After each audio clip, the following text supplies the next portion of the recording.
Mixed up as to just where their starting order is at this stage.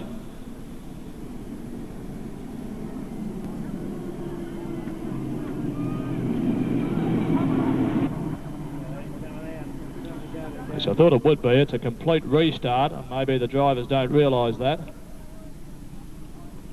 So they will go back into their positions that they originally started.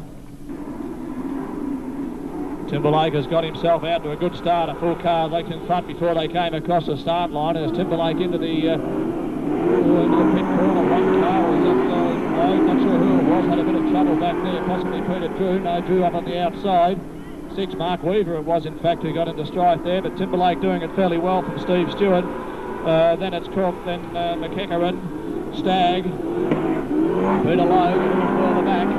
Once again, we've got one car head out there in front and making good ground. Peter Timberlake, Steve Stewart in second place. A battle going on between the second and third car. We've got Cook on the inside in second place.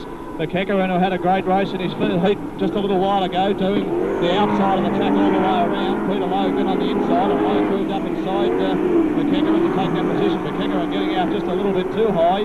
Then we've got Peter Drew a little further back from Stagg. And Mark Weaver at the rear of the field. We've got a battle going on between 28 and 6. That's Peter Logan. Lowe's hitting all sorts of trouble on the inside line of the track there. Cook is in third place still. Then Peter Drew go through underneath McEachran from Mount Gambier. But the leading car, Peter Timberlake, way out in front, doing it fairly comfortably from Steve Stewart. It's Cook still in third place. And a muscle of cars there behind him, all waiting to jump on him. As soon as he makes a little bit of a slip, it's Peter Logue, the next car back, then Peter Drew. McEachran with a lot of backfiring flames coming out from between the back wheels there. And a real battle now as Logue goes around the outside and picked up Cook. Logue through the pit corner. Is he going to come down without any problem? Yes, Logue moved up now into second place with Cook. Then it's Peter Drew who's trying to take Cook through the Deagon Avenue corner. We've still got a battle with these tailenders. McEachran wants to go around the outside of Peter Drew and Cook. Peter Drew taking a fairly tight corner, then they're going through the pit corner, way out in front without any problems at all. It's Peter Timberlake from Geelong. Timberlake in the VN. Then it's 47 is Steve Stewart from South Australia. Number 6, Peter Lowe from Nyora. Then it's Cook. Then it's Peter Drew. McEachran still driving around the outside of the track, trying to pick up positions, but he's going very, very wide, and in fact loses ground on the outside. Timberlake almost pulled up to a stop across the line with Steve Stewart in second place. Third place was Peter Logue, the Nyora driver, and we've lost one down there at Stagg. Cook takes the next place from Peter Drew, and McEachran shot across the line almost sideways. Mark Weaver and who did I say it was? Stagg down there in the cloud of dust, who did not quite make the finish line. I think they're holding the flag up for him in case he wants to drive across. Maybe the car won't start.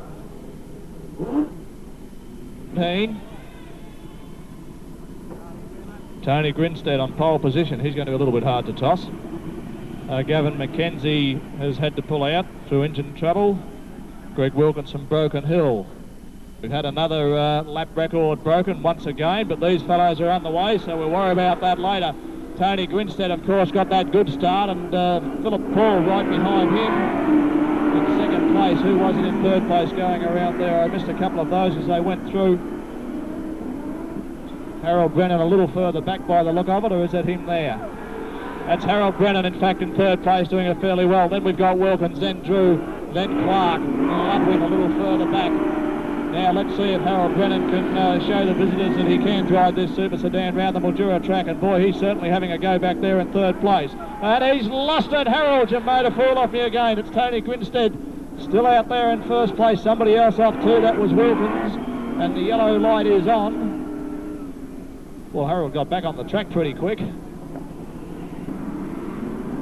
And already they're racing, the green light goes on, and look at Grinstead go out there, and Harold Brennan is really going to try and catch these fellas. The Broken Hill driver just a little further behind him. Let's see how well Harold handles the corner this time. Grinstead knows how to go around there. Philip Paul in second place, Harold Brennan. Greg Wilkins, a bit of a passing manoeuvre going into the Deagon Avenue corner between about the 5th and 6th cars.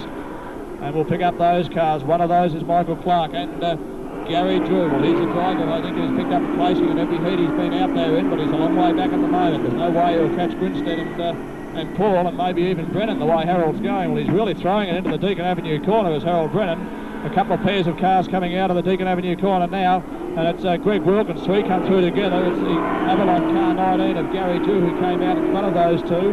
Ludwig has not really been on the pace all weekend and is a long way back. He will probably beat lap before this race finishes. But look at the pressure that Philip Paul is putting on Tony Grinstead. That's the Australian champion in first place, and Philip Paul, a driver I hadn't heard of until yesterday when he turned up here in Rod Nash's car, is out there pushing him for all he is worth. Harold Brennan has lost a little on those leading cars, but certainly lost nothing on the cars behind him. Let's keep an eye on Philip Paul in car number 12 and see what sort of pressure he can put on Tony Grinstead. Tony Grinstead, the Australian number 1. He's won almost every meeting that he's raced at here at Mildura in the past, and I don't see much reason why this one will be any different. Philip Paul is trying to pick up a few points by taking this first place off him. He's got the car up level on the inside. Out of the corner, it's Grinstead with a little bit more power. They're going to have to pass this slower car shortly. Let's see if that causes any problems. Grinstead will beat past. They will both fly past before the corner. A little over 1 lap left to go. Grinstead allows Paul to catch up coming out of the Deacon Avenue corner, but he can't do much more than that. Getting the front level with the back of Grinstead's cars about as well as he can go. Harold Brennan, his best race for the weekend, is hanging on to third place. Greg Wilkins from Broken Hill, then Gary Drew, Ron Dalton and Michael Clark in a bunch of cars in that order. Well, look at these leading cars coming across now. It's Tony Grinstead and half a car from Philip Paul, and that would be Paul's best race. Harold Brennan a little bit of trouble, but he will take out third place. Well done to the local driver. Then it's Greg Wilkins back there a little further. Gary Drew, Ron Dalton and Michael Clark in that order. Well, I would think Philip Paul would come out of that heat pretty pleased with himself. Third was car number 69, Harold Brennan. Once again, the lap record wasn't broken but equalled, in fact, by 2 cars, by 11 and 12, Grinstead and Paul. And I thought they were travelling pretty quickly. So that's 3 drivers now on that equal 17.20. It's also bailed out, so only 4 cars with Neville Eltz on the outside. It's Peter Reeves. Bergmeyer in there somewhere as well. In fact, I don't think Bergmeyer is. Pick them up again as they go past. John Rudder is definitely there, and Amato. So we've got Reeves, Eltz, Amato and Rudder are the 4 cars down there. So Bergmeyer out of this heat, as is West. By far the smallest that we've had. We've run at least 8 to 10 cars in every heat so far. Well, it's been unusual to see John Rodder that far back, but that is a Victorian number 1 out there in front with Neville Eltz in second place. John Rodder back there behind Amato, in fact going through underneath Danny Amato now to try and take out third place. These fellows won't be too displeased with this heat because they will all pick up fairly high points, even the car that comes in last. Peter Reeves, Victoria number 1 in the RX-7. He's well clear, but the other 3 fellows having a fair battle. The Capri in second place, and Amato right on his tail, waiting for Eltz to make a bit of a move to the outside of the track. He's not going to wait any longer. Danny Amato from Ballarat is going to try and go around the outside, and Rodder slipped through underneath Amato through the Deacon Avenue corner. Will he pick up that placing? Yes, it's John Rodder in 46. Moves into third place behind Neville Eltz, but there's a big gap between those cars and the leading RX-7 out there, the Victorian number 1 of Peter Reeves. Still a battle going on between second, third and fourth in this particular race. There mightn't be many cars in it, but they're having a battle royal as John Rodder puts the nose right up into the tail of Neville Eltz. Danny Amato trying to go around the outside. Doesn't like running last. And he's going to take it round the outside and through the pit corner. He'll pick them both up on one massive burst of speed around the pit corner down the far side straight. Amato rounded up the pair of them, so he's now up in second place. And then it's Neville Eltz and John Rodder, who won the last heat he raced in very, very comfortably. Surprisingly now at the other end of the field, running last in this particular heat. The leading car, Peter Reeves, with 1 and a bit laps left to go, in fact opening up a bigger lead. While those cars are battling it out between themselves, Danny Amato in second place, Neville Eltz and John Rodder in that order. And I don't think Rodder's given up that he's going to come in last of all as yet. He's got a bit over half a lap to go, and he will certainly try and go around the outside of the Capri, right up high on the track. He may try to dive underneath. It's Peter Reeves in first place, Danny Amato, and I think they're going to stay that way. Neville Eltz and John Rodder in last place.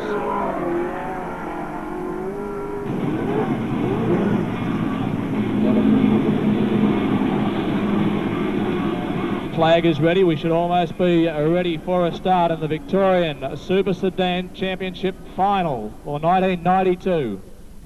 It looks like one more lap. Tony Grinstead, obviously the favourite. Peter Timberlake from Geelong is not going to give him an inch at the start, followed by Logan Rodder.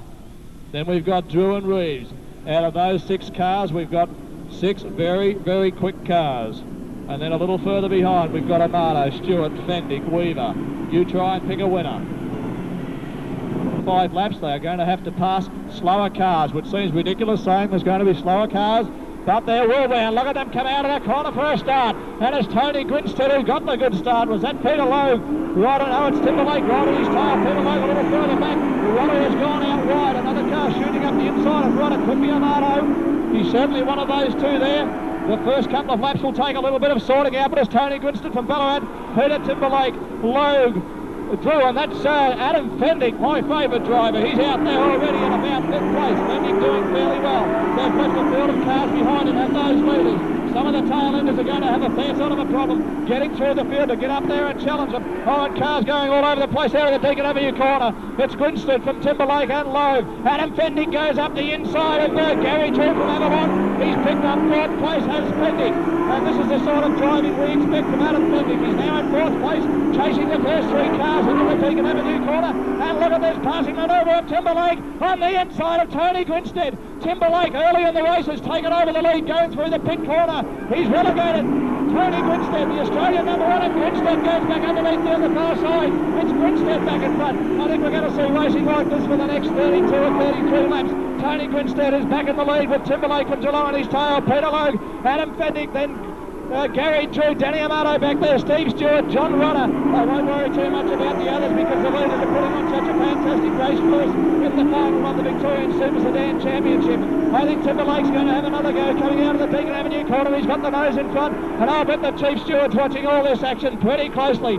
It's Tony Grinstead from Ballarat. He's got that lead back again and he's going to hang on to it. Timberlake, he cannot shake. He's got 1 car separating the 2 of them at the moment with Peter Logue right behind. Fendick is now right up on their tail, and watch this Fendick. If there's an opening and we've lost 1, that's it, we've lost 2. Are we going to get any damage of the cars back off? There will be a restart, I think, here. Well, that'll catch a few of the tail enders up. Gary Drew was one of the ones that went out then. And we've got Peter Drew, oh, and somebody there in trouble. That was Amato. What happened then? Thump, thump, thump into the side of Wilkins. Well, it was Greg Wilkins who said that he would like to be able to drive his car onto the trailer to take it home. That might have been a couple of little pieces, but I think he's still going. I don't know what happened to Danny Amato, the Ballarat car there. Harold Brennan, I think he was a fair way behind and out of that. There goes Stewart, Grinstead, Timberlake, Peter Logue, or disagreement maybe I should say as to who is going to drop in there. Our lap scorer, Graham Smith, will be working frantically to sort the cars out and get them back in their correct order for a restart. How can these fellows drive for 35 laps at that point? And Tom Klein over on the hill, on the pole, will be getting all the action. Grinstead got a good start from Timberlake this time and Logue. And boy, have these cars picked up some pace. And there goes Timberlake through the inside. And boy, they're not begging any pardons there. A little bit more power by Tony Grinstead into the Deacon Avenue corner. Leaves Timberlake a car length behind him. But gee, this Timberlake is certainly a goer. And Peter Logue and Fendick are right up there in the tail. Gary Drew still there in 5th place. And there's nothing separating these cars. Timberlake will have another go on Grinstead as they go down the straight. Tony Grinstead seems to attack that corner a little bit quicker. Who did we lose down there? Harold Brennan, by the look of it. Harold's having a bit of a problem with that corner tonight. Watching the leaders, I didn't even pick that one up until the lights came on. Once again, it's Grinstead, Timberlake, Logue, and Adam Fendick's lost part of the car that belted out there towards the fence. The loose piece, luckily it's right out on the outside, and we've got a bingo at the Deacon Avenue corner. We're not getting very far here at all. I can't pick which cars it is. It could be Steve Stewart's car down there, one of them. 47, was it? That will be Stewart, yes. The only car that colour. The other one, I'm not sure who it was.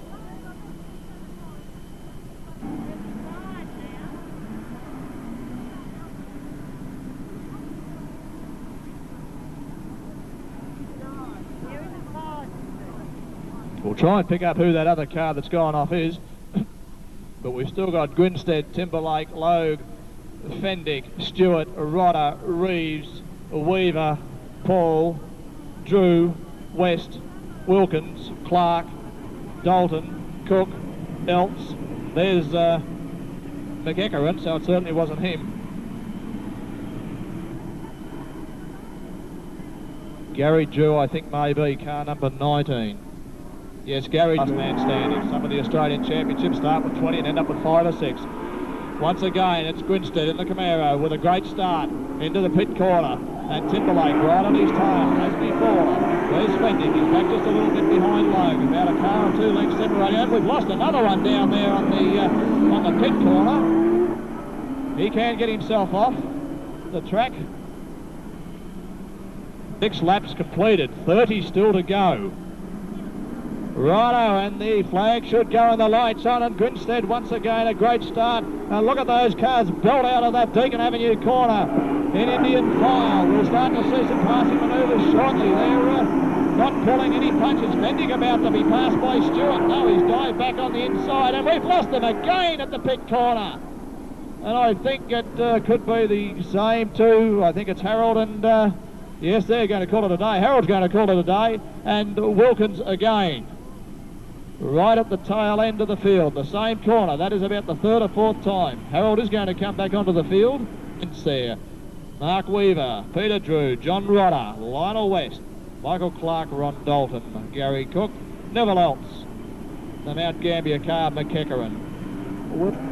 This must be putting an awful lot of pressure. Oh, a little bit of a nudge there, I think, from Timberlake. Tony Grinstead held back a little bit for the start this time. Wants to get in the jump on Timberlake. Timberlake gets up close very, very quickly, and we've got a couple more close passing moves as Weaver went around the outside of that other car. And I might watch these cars go through this corner, the pit corner this time. They've all got through it, finally, through the pit corner. The 2 leading cars have broken a little bit clearer, Grinstead and Timberlake. Fendick still hanging on in 3rd from Logan, Stewart, and then Reeves, and then Philip Paul, Mark Weaver, Ron Dalton a little further back. Who's gone out wide? That looks like Mark, is it? No, I'm not sure which that car was. It went out very, very wide. We'll pick him up as he comes back.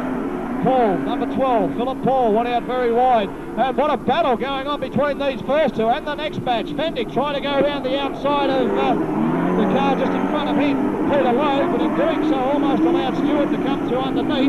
We've got a couple of phenomenal battles going on, and that car over there, Peter Drew, being passed by a couple on the inside. And look at these two out in front. There's only inches or centimetres, if you like, between the two of them. It's still Tony Grinstead holding down the lead. That Timberlake will not let him get away. The maximum they get is 1 or 2 cars between them. And there's the flag being waved at Wilkins. I'm not sure what that's for. But Grinstead, he's trying to hang on to that pole line as close as he can, because he knows that if he moves out wide, Timberlake is going to shoot through. He's got Peter Lowe off his tail a bit now. Lowe has dropped back about 10 or 15 car lengths. Adam Fendick has in fact been passed by Steve Stewart. Stewart up there in 4th place. Fendick back in 5th. And that's the Victorian number 1 on the outside, a long way back. He's got a long way to go. Behind Fendick, we've got Mark Weaver. Then we've got Philip Paul. And the Victorian number 1 in Peter Rees. The leading 2 cars are going to start to come up behind these slower vehicles shortly. And at this stage, it's still the Ballarat driver, Tony Grinstead, and Australia number 1 from Geelong driver, Peter Timberlake. And a little bit more of a gap now. Fendick's actually lost a little bit of ground behind Steve Stewart back there at about 5th place. And Fendick has got a bit of pressure. I think that might be Lionel West who's about to shoot through underneath. Is it West? Can't quite make it up from here. Wilkins still having the flag waved at him. I'll just pick those cars as they go through. 6's Logue, Stewart, Fendick, Weaver, Nash. Not Nash, it's Nash's car, of course. It's Philip Paul. And then the big number 1, Peter Rees, a little further back. It looks like McEachran's called it a night. 79's called out. Harold Brennan, I don't know whether he thought that's where the track went and followed him in, but he's pulled into the infield as well. That's 2 cars out. What are they doing? Are they going to pull in on the other side? Let's get back to the leaders, because they must be going to catch up with some of the slower ones shortly. We're going into the Deacon Avenue corner now. Australia number 1 is still out there leading. He seems to have held Timberlake off a little bit better. He's got a bit more of a gap. Timberlake hasn't managed to make any real dangerous passing moves, but just as I say that, Timberlake got the nose up under Grinstead once again. It's been 2 or 3 laps since he did that, but it's still Tony Grinstead, the Australian number 1, leading in the Super Sedan title for Victoria for 1992.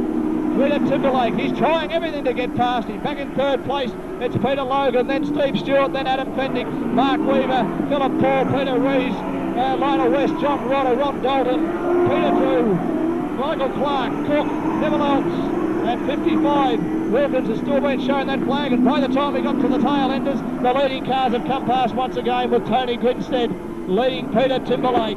Well, we've got quite a few laps under our belt now without any interruptions. And there's a slower car on the outside of the track. Let's hope he stays up on the outside of the track as these leaders come past. Still it's Tony Grinstead out in front. We're just waiting for Timberlake to get close enough to make another move. That was Greg Wilkins who's circulating around the outside of the track. As Mark Weaver goes around the outside of Philip Paul. Picked him up just a little, and they've lost it on the same corner. Will these cars see them early enough to miss it?